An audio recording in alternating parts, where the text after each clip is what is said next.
ఒక ఆశయం కోసం పనిచేసే కార్యకర్త భౌతికంగా దూరమైన వారి ఆశయం సజీవంగానే ఉంటుందని నెల్లూరు జిల్లా కోవూరు జన సైనికులు నిరూపించారు. వేగూరు వారి కండ్రికకు చెందిన జనసేన కార్యకర్త గోవర్ధన్ ప్రథమ వర్ధంతిని పురస్కరించుకుని కార్యకర్తలు వినూత్నంగా నివాళులర్పించారు.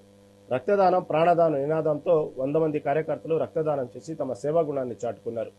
పండుగ రోజున కూడా ఈ సేవా కార్యక్రమాన్ని చేపట్టడంపై ఎంపీ వేమిరెడ్డి ప్రభాకర్ రెడ్డి, ఎమ్మెల్యే ప్రశాంత్ రెడ్డి ప్రశంసలు కురిపించారు. రాజకీయాలకు అతీతంగా సాగిన ఈ రక్తదాన అన్నదాన కార్యక్రమాలు యువతలో కొత్త స్ఫూర్తిని నింపాయి.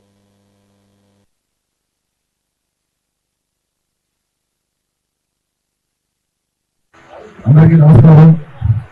ఈరోజు కోవూరు నియోజకవర్గం కోవూరు మండలం వేగూరు కండ్రిక గ్రామంలో జనసేన పార్టీ నాయకులైనటువంటి గోవర్ధన్ మృతి చెందారు. 10 సంవత్సరం ఇదే రోజుల్లో అతను మృతికి అందరూ కూడా ఈరోజు సోదరు సైతం వదిలేసి అతను లేని లోటుని బాధపడకుండా, అతను లేని బాధపడుతూ ఉండకుండా పండుగ పట్టణం పెట్టి ఈరోజు ఒక కొత్త వరవడికి వీళ్ళందరూ కూడా జనసైనికులు కూడా శ్రీకారం చుట్టడం జరిగింది.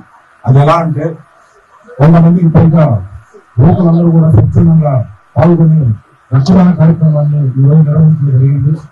అందుకు మమ్మల్ని కూడా నన్ను చేతుల రెడ్డి గారిని కూడా ముఖ్య అతిథిగా పోవడం మేము కూడా ఎంతో సంతోషంగా భావిస్తున్నాయి. ఇటువంటి కార్యక్రమాలు చేస్తూ ఉండాలి. మన సన్నిహితుడు ప్రాణ స్నేహితుడు చనిపోయారని అలాగే బాధపడుతూ ఉండకుండా తపాసులు కాల్చి బాధాసంచాలు కాల్చి డబ్బు వృధా చేయకుండా ఇటువంటి